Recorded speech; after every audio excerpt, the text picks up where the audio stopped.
কেমন আছো তোমরা সকলে? নিশ্চিত সকলে ভালো আছো।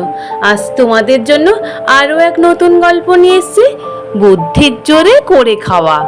মন্ত্রী মশাই সেনাপতি মশাইকে সঙ্গে রাজজ্যোতিষীকে আর পণ্ডিত মশাইকে ওনার ঘরে ডেকে পাঠিয়েছেন। মন্ত্রী মশাই বলছেন যে জানেন, আপনাদের সকলকে ডেকে পাঠানোর কারণ গোপালের দৌরাত্ম্য তো দিনে দিনে বেড়েই চলেছে।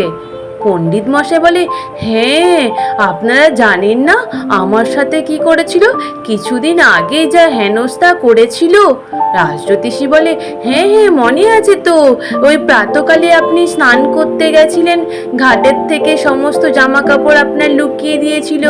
পণ্ডিত মশাই বলে, শুধু জামা কাপড় লোকায়নি, সঙ্গে আমার কান মোলাটাও দেওয়া করেছিল। আমার এখনো পর্যন্ত কানে ব্যথা রয়ে গেছে। এই কথা শুনে অমনি সেনাপতি বলে, হ্যাঁ হ্যাঁ আমার পেছনেও খুব লাগতে থাকে। মন্ত্রী মশাই বলে, আমার আমার তো উঠতে বসতেই পেছনে রাখতেই থাকে।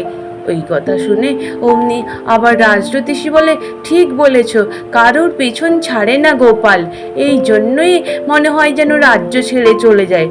পণ্ডিত মশাইও তাই বলে, সত্যি এই রাজ্যে আর থাকতে ইচ্ছে করে না। সেনাপতিও একই কথা বলে, আমারও থাকতে ইচ্ছে করে না এই রাজ্যে। রাজামশাই মাথায় তুলে তুলে এখন গোপাল কাউকেই মানতে চায় না। মন্ত্রী মশাই বলে, যাই হোক তাই হোক, আপনারা কেন নিজেদের রাজ্য ছেড়ে যাবেন? আমরা বরং সবাই মিলে গোপালকে জব্দ করব। সকলে বলে, তাহলে কেমন করে জব্দ করবেন মন্ত্রী মশাই?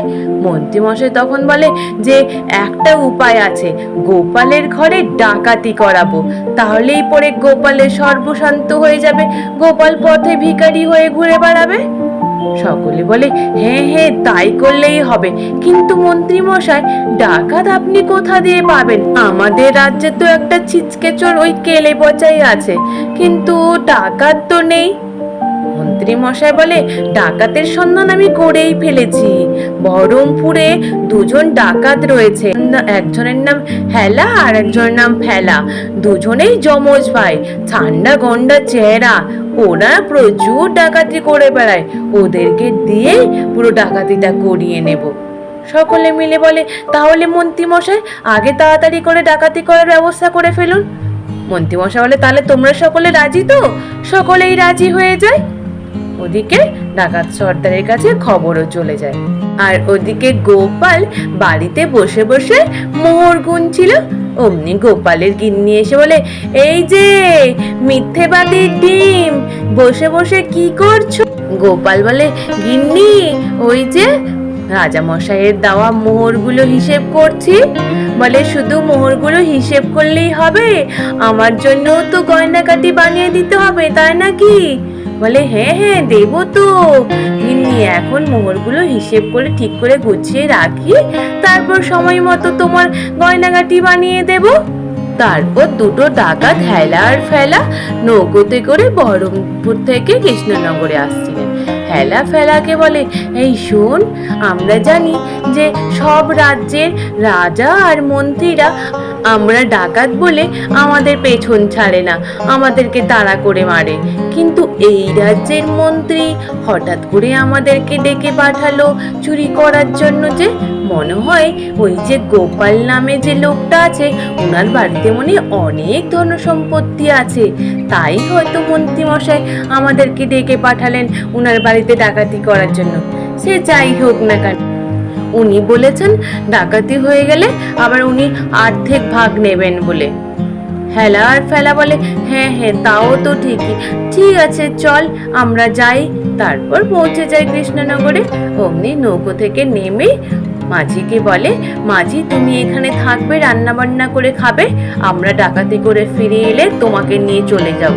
মাঝিও তাতে রাজি হয়ে যায়। এদিকে মাঝি বসে বসে দুপুরবেলা রান্না করছিল। গোপাল উল্টো দিক থেকে ওই পথ দিয়ে যাচ্ছিলেন। হঠাৎ দেখে ওই মাঝির পেছনে একটা সাপ এসে মাঝিকে ছোবল দিতে যায়। গোপাল দূর থেকে দেখে বলে, এ কি, সাপটা তো মনে হয় লোকটাকে ছোবল দিয়ে দেবে। অমনি চিৎকার করে বলে, ও ভাই ভাই সাবধান, তোমার পেছনে সাপ, একদম নড়াচড়া করবেন না। লোকটা তো ভয়ে ঠকঠক করে কাঁপতে থাকে। তারপর গোপাল একটা মাটি তুলে নিয়ে ছুঁড়ে মারে, সঙ্গে সঙ্গে সাপটা পালিয়ে যায়। লোকটা তখন গোপালকে প্রণাম করে বলে, দাদা আপনি কে দাদা, আপনি আমার প্রাণটা বাঁচালেন। গোপাল বলে, আমি কেউ না, আমি সাধারণ মানুষ, কিন্তু তোমাকে তো আগে দেখিনি এখানটায়, তুমি কে ভাই? মাঝি বলে, আমি মাঝি, আমি বহরমপুর থেকে এসছি। অমনি গোপাল বলে, ও তুমি বহরমপুর থেকে মানুষজনদেরকে নিয়ে এসছো? বলে, না না, আসলে এখানটায় দুজন ডাকাত এসছেন, ওই যে গোপাল বলে কেউ আছেন, ওনার বাড়িতে আজকে রাত্রে চুরি করবেন, তাই আমাকে নিয়ে এসছেন সঙ্গে করে। এই কথা শুনে গোপাল বলে, তাই নাকি? কিন্তু ওই ডাকাতদের সাথে তো আপনিও তো অন্যায় করছেন, ডাকাতরা তো অন্যায় করবে আর আপনি সাহায্য করছেন, আপনিও তো অন্যায় করছেন। অমনি মাঝিটা বলে, হ্যাঁ হ্যাঁ, আসলে দাদা আমি তো ভুল করেছি, অবশ্যই, তার জন্য ভগবান আমাকে আগের থেকে জানিয়ে দিল সাবধান হতে, আমি এক্ষুনি পালিয়ে যাব, ওদেরকে আর নিয়ে যাব না, ওদেরকে ছেড়ে রেখে দিয়েই পালিয়ে যাব। তারপর মাঝি নৌকো নিয়ে সোজা চলে যায়। গোপাল দাঁড়িয়ে দাঁড়িয়ে মনে মনে ভাবে, আচ্ছা বেটারা আজকে আমাদের বাড়িতে চুরি করা হবে, দেখাচ্ছি মজা। তারপর গোপাল সঙ্গে সঙ্গে ছুটতে বাড়ি চলে যায়। ওদিকে গিন্নিকে বলে, গিন্নি তাড়াতাড়ি করে শোনো, এদিকে রান্না বান্না ফেলে দিয়ে। গিন্নি বলে, কেন গো, কি ভালো মন্দ কথা আছে নাকি? বলে, গিন্নি তাড়াতাড়ি করে যত গয়নাগাটি আছে সব এক জায়গায় জড়ো করো, ডাকাত পড়বে আজকে আমাদের বাড়িতে। গিন্নি বলে, ডাকাত? আমাদের বাড়িতে ডাকাত পড়বে? গোপাল সঙ্গে সঙ্গে গিন্নির মুখ চাপা দিয়ে বলে, গিন্নি চিৎকার চেঁচামেচি করো না, চুপচাপ থাকো, যেটা বলছি সেটা করো। তারপর হাঁড়ি ভর্তি গয়না নিয়ে মাটি কুপিয়ে মাটির তলায় চাপা দিয়ে রেখে দিয়ে আসে। ওদিকে গিন্নি বলে, দেখো ডাকাতদের দল যখন আমাদের বাড়িতে আসবে, কিছু না পেলে তো আমাদেরকেই মেরে ফেলবে, তাহলে কি হবে? গোপাল বলে, বোকা নাকি তুমি, অত দূর থেকে অতিথিরা আসবে, ওদের জন্য কিছু না রাখলে হবে? তুমি একটা মাটির হাঁড়ি একটা ব্যবস্থা করো, তারপর দেখছি কি করা যায়। তারপর মাটির হাঁড়ি গোপালের গিন্নি দিয়ে দেয়। তারপর দুজনে মিলে সবকিছু প্রস্তুত করে নিয়ে চুপটি করে চোখ বন্ধ করে শুয়ে থাকে। গিন্নিকে বলে, গিন্নি জানো তো কি করতে হবে না করতে হবে? গিন্নি বলে, হ্যাঁ আমি সব জানি। অমনি ওদিকে ডাকাত দুজনকে মন্ত্রীমশাই শিখিয়ে পাঠিয়ে দিয়েছেন, যেরকম গোপালের বাড়ি কোথায় কি ব্যাপার, কোথায় যেতে হবে না যেতে হবে, সবটাই মন্ত্রীমশাই শিখিয়ে পড়িয়ে পাঠিয়ে দিয়েছেন। ওদিকে সঙ্গে সঙ্গে ডাকাতটা এসে গোপালের বাড়ির দরজায় ধাক্কা দিতে থাকে। অমনি বলে, খোল গোপাল, দরজা খোল। গোপাল তখন বলে, কে ভাই তোমরা? বলে, তোর বাপ, খোল। তারপর দরজা তখন গোপাল খুলে দেয়।